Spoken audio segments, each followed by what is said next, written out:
আল্লাহকে ছেড়ে দিলেন কেন? আল্লাহর সাথে দুশ্মনী কেন?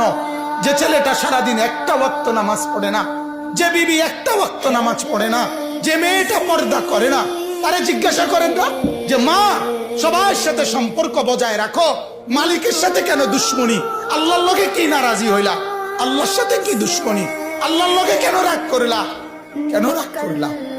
এই বাপ, তোমরা যারা সেজদা করো না, তোমরা বলো না বাজান, বলো না। এই দরদি ভাই চিৎকার করে বললাম, তুমি যদি বলো তোমার পায়ে ধরতে, আমি পায়ে ধরতে রাজি। তুমি যদি বলো তোমারে জড়িয়ে ধরে কাঁদতে, আমি কাঁদতে রাজি। তুমি বলো কেন আল্লাহর সাথে রাগ করলা? কেন আল্লাহর সাথে রাগ করলা? কেন আল্লাহর সাথে নারাজ হইলা? কেন সেজদা কপালে জুটলো না?